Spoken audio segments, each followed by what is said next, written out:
Hello বন্ধুরা, welcome to my channel. আশা করি সবাই ভালো আছেন।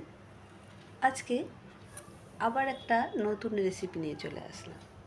যদিও এটা শীতের সবজি শিম, তবে শিম ভর্তা একটু অন্যরকমভাবে। পুরো ভিডিওটা দেখুন, বুঝতে পারবেন। শিমগুলো আমাদের গাছের, কচি, বীজ নেই, তাই জন্য একটু ভাপিয়ে ধনেপাতা দিয়ে আর অল্প একটু নুন দিয়ে আমি কড়াতে তেল দিয়ে এগুলোকে বেটে নিয়েছি। শুকনো লঙ্কা একটা ফোড়ন দিতে হবে, আর লাগবে তাহলে তিল, ভালো লাগবে। সাদা তিল।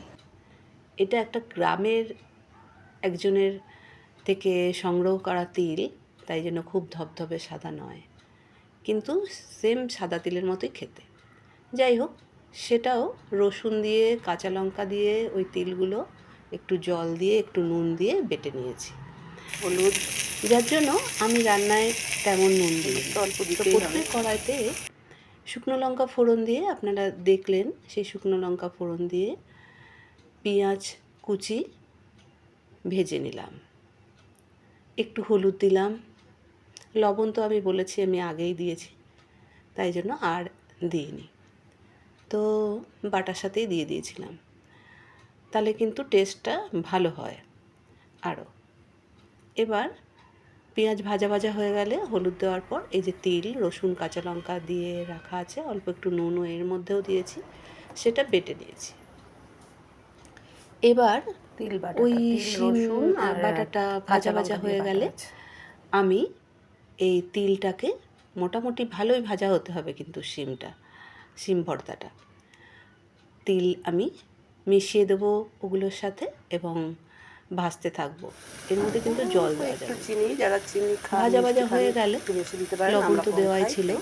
সামান্য একটু চিনি, আর কিন্তু কোনো মশলা না। আপনারা কাঁচা লঙ্কা কুচি দিতে পারেন যারা বেশি ঝাল খান।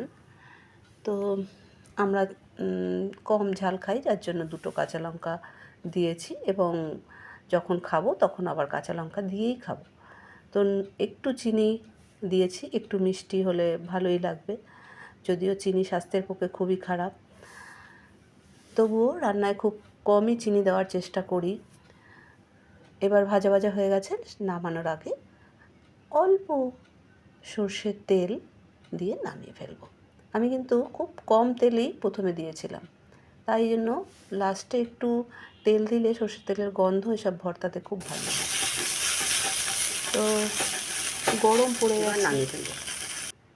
এখন এই ধরনের রান্নাগুলোই একটু বেশি ভালো লাগবে খেতে। শুকনো ভর্তা, ভর্তা কিন্তু রেডি, শিম ও তিলের ভর্তা রেডি। এবার সার্ভ করার পালা। রান্নাটা কেমন লেগেছে আপনারা করে দেখবেন, খেয়ে দেখবেন, ও প্লিজ কমেন্টস করে জানাবেন। কারণ আমরা নতুন, কমেন্টস করে জানালে আমাদের একটু উৎসাহ পাই, আমাদের ভালো লাগে, আমাদের আনন্দ লাগে। যদি একটু উৎসাহ দেন তাতে তো কোনো ক্ষতি নেই। তাই প্লিজ লাইক, কমেন্টস, শেয়ার করবেন, আশায় থাকবো। এবং সবাইকে নমস্কার, থ্যাংক ইউ আমার রান্নাটি দেখার জন্য ও আমার সাথে থাকার জন্য। অসংখ্য ধন্যবাদ।